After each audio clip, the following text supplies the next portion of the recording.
After the Imperial Teenage Dream era yielded 8 top 3 singles, 6 of which that hit number 1, it was clear that Katy Perry was the de facto pop girl of the early 2010s, or at least one of them. Many wondered how Katy was going to follow up such a huge era, which started with the playful California Girls and closed on a somber but moving Wide Awake. In this video, we're going to recap Katy's third major label album with Capitol Records' PRISM, which released a decade ago. You know the drill, we're going to talk about the history of the era, the album itself, discuss how the album played a part in crafting the pop landscape of the time. The PRISM era is very fascinating to me because it was Katy's last blockbuster era. It hinted at many directions that Perry's career could have gone in, and it also hinted that her lean towards camp may have done her in. Pre-PRISM. While it seemed that Katy was on the top of the charts and the top of the world, things behind the scenes were far more complicated. During the Teenage Dream era, Katy Perry herself had gone through a very public divorce with her shady ex-husband, Russell Brand, in the midst of a successful California Dreams tour. The exact moment that she received the text that it was over on December 2011 was actually even captured on camera and put in the 3D concert film Katy Perry Part of Me. She'd been getting ready to go on stage when Brand ended it, and she still performed a terrific show. Perry's marriage ironically started and ended around the time the Teenage Dream era did, which helped give the era an unintentional story arc of everlasting love dying. I mean, Perry did wake up from the Teenage Dream by the end of the saga. It's important to contextualize how pop eras back then really did last longer than a few months and a tour. These days, a 2-year-long era is a rarity. In the streaming age, eras are much shorter and front-loaded. Few exceptions like Dua Lipa's Future Nostalgia break that mold, and even then I think that was because of the pandemic. I don't think anyone would have blamed Katy for taking a break after Teenage Dream, because after she wrapped up the tour, she said that she wanted to live a little before recording anything worth listening to. Further comments about a potentially darker tone for the record came from an interview in Vogue, and she also teased a more acoustic sound. One comment that had me really excited at the time was her interview with Billboard when she won Billboard's Woman of the Year in 2012. Despite not recording anything yet, she had an idea for the record in her mind, the tone, the artwork, but also that she'd have to honor the music first. Proper work on the album began in November 2012. Perry had sessions with Greg Wells, who had been a collaborator of hers since her humble beginnings, as well as Adele's eventual go-to hit producer Greg Kurstin. These sessions weren't really productive as she had been in a dark place, but based on the credits, these sessions also helped form what eventually became By the Grace of God. Perry would later reunite with members of the Teenage Dream team like Dr. Luke, Circuit, and Bonnie McKee. She also consulted Max Martin. A spectrum of different hitmakers all came together to help form the record, like fellow pop star Sia, producer team Stargate, Klaus Allen, Benny Blanco, fellow singer Emily Sandé, and even John Mayer, who she'd been on and off with at the time. The album's title may refer to the multitudes of sounds and emotions Katy felt, but it also did refer to the way that she created the record. An interview with ASCAP revealed that Perry had different methods of collaborating. My favorite note was that she compared working with Bonnie McKee to a boxing match over the best lyric. The promo cycle. Promotion for the album started with the infamous golden PRISM truck, which revealed the album's title and release date. A set of teasers for the lead single Roar's music video dropped, including this iconic wig burial one. This teaser in particular hinted that this would be a darker, serious record. Much like other 2013 eras, PRISM's rollout was sorta messy. Just one day before Roar released, a drunk driver hit the gold truck. Roar dropped on August 10th. Infamously due to leaks, Lady Gaga's competing lead single Applause dropped within the same week, creating an artificial feud between their fandoms and a really bad Glee episode premise. Roar was an unqualified success. It topped the charts worldwide, it was certified diamond, and even faced plagiarism allegations due to its similarities to Sarah Bareilles' Brave, which ironically got its own radio push because of that.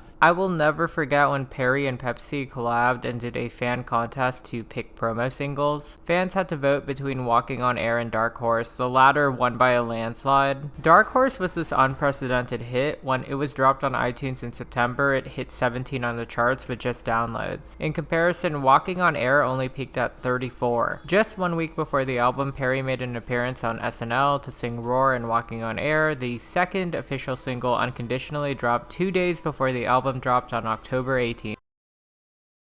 PRISM debuted at number 1, selling 286,000 units. Up until Beyonce's self-title sold 617,000, it was actually the highest debut sales week for a woman that year. Critically, it actually did better than Teenage Dream on Metacritic. Both records I felt were scored very low due to critical poptimism not being in full swing. Regardless, it was still nominated for Best Pop Album. Positive reviews praised Perry for finding herself and delivering crowd-pleasing hits, but more mixed reviews noted Perry coming off as formulaic. Others brought up how forgettable the B-sides were or how scattered the record felt. Regardless, I think Perry started to become a victim of her own success this era. Unconditionally became Perry's second ever single in her history to miss the top 10. It only peaked at 14. And it was pushed hard with the lyric and music video. She even performed the track at the 2013 AMAs. She caught flack for an explosive geisha-inspired performance. Ironically, at the time, Lady Gaga of all people came to Perry's defense. But honestly, the real reason that single underperformed was the viral demand of Dark Horse. I recall everyone was obsessed with that track. It was made the official single by December and within a week topped the digital sales chart. A witch-themed performance at the Grammys actually helped push the song to number 1 in February, where it stayed number 1 for 4 consecutive weeks. Dark Horse at the time of this recording was Perry's last number 1 single. Besides the underrated Chain to the Rhythm, it would be her last top 10 as well. And we can sort of trace that back to Birthday. Birthday should have been a slam dunk single. It's this catchy, likable enough song, so much so that shortly after, Maroon 5 basically ripped it off with Sugar, which ended up becoming one of their biggest hits. So what killed it? Arguably one of the worst music videos of all time. In the video, Perry appeared at 5 different birthday parties as 5 different wacky camp personas, including a rabbi, which drew criticism. The video was 8 minutes long and had little replay value. It was a rare example where a lyric video had 3 times the amount of views as the video itself. While the track did hit 17 on the charts, it was a missed opportunity. Perry's known for her camp aesthetics, which up until this era really did help define and build her image, though there are limits. In the middle of 2014, Perry went on the Prismatic World Tour, which was praised for its production value and fun visuals. A final single, This Is How We Do, closed out the era, the music video being well received as an improvement. It peaked at 24, which was fair for a 5th single. And while it's not really considered part of the era, I do want to talk about the iconic 2015 halftime show with Lenny Kravitz and Missy Elliott. This was basically Perry's career peak in general, the general acclaim being watched by 118 million people, beating out the game itself. It was immortalized through numerous memes and remains one of the best halftime shows to date. While it was pretty camp, it wasn't forced. It was just right. Perry would go on to release 2 more records, Witness and Smile. I've covered both, but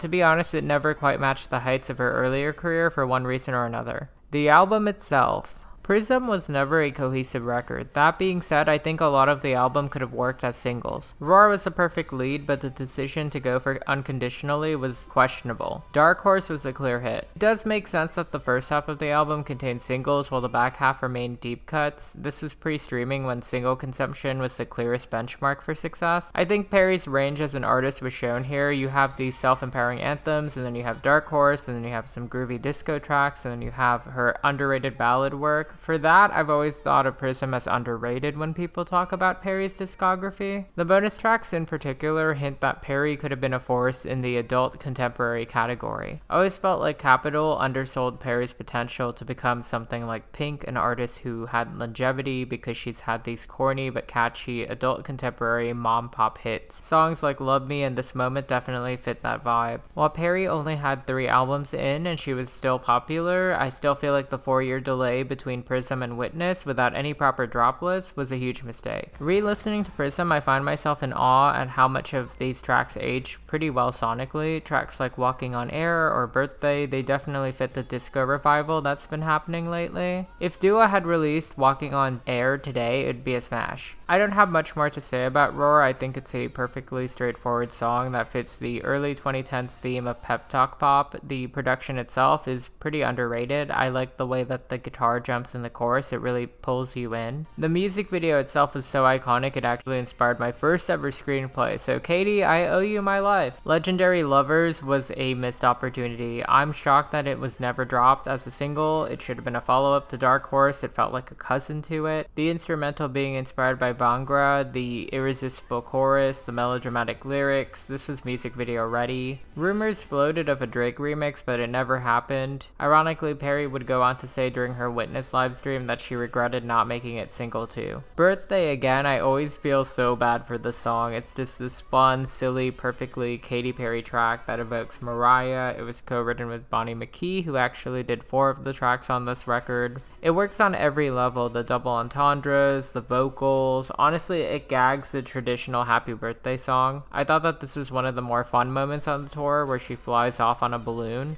It was just done so dirty. The ad-libs are Katy at her strongest vocally, and the Cash Cash remix that released also around the same time was arguably just as good as the original. Walking on Air might be my personal favorite off the album, so I'm just gonna go off and talk about it for a bit. I'd voted for it to be the Pepsi promo winner, and when it dropped, I was not disappointed. Klaus Alland and Max Martin's production evokes all the hallmarks of deep house and disco. There's a 90s Europop sheen to it that really works so well. It really evoked Crystal Waters. Perry's lower register at the start gives me chills, and the final run of vocals is her being the over-the-top pop diva and mother that we know she can be. Lyrically, it's this ode to a love that heaven would be jealous of. It's just so adventurous and euphoric and joyful. One thing that I always liked about Perry is the sincerity of her voice. Even when she sings crazy things, it always feels so heartfelt. I think that quality makes that song so much more real. The live performance of the track themselves really do make this track iconic for Katy Cats. The whole motif of the sheets and how they manipulate them to represent the wind, the dance break that she does when the lights come down and we see her strike poses in the dark. This track was for the girls and the gays, and I'd love Perry or some other artist to revisit the soundscape soon.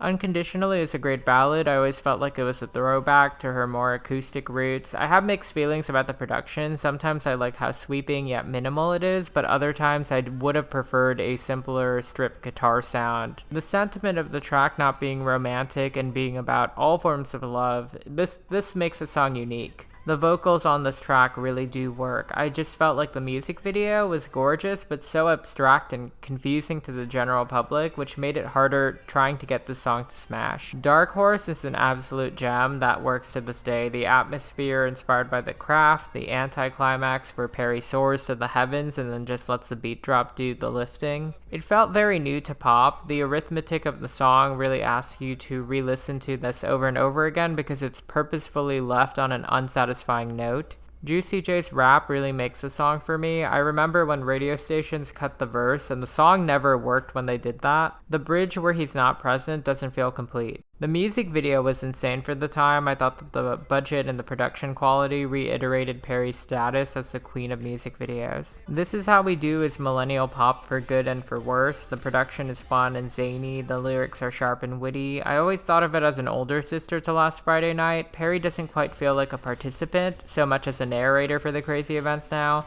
The bridge where she pauses to do a toast is a cute moment, but the fade out at the end makes it a good touring song. International Smile initially sounds like a boilerplate song, but the production and the song itself is kind of a trip. Midway through the song, we get a cool intercom message before we get a cool breakdown of sorts that really distinguishes the track. This song is a tribute to Mira Moretti, who's a friend of Katy Perry who had the International Smile. Ghost is a personal favorite of mine. It's a direct response to her messy divorce, comparing her ex to a literal ghost. Despite being devastating, the production's the perfect kind of mid-tempo top 40 sound of the time.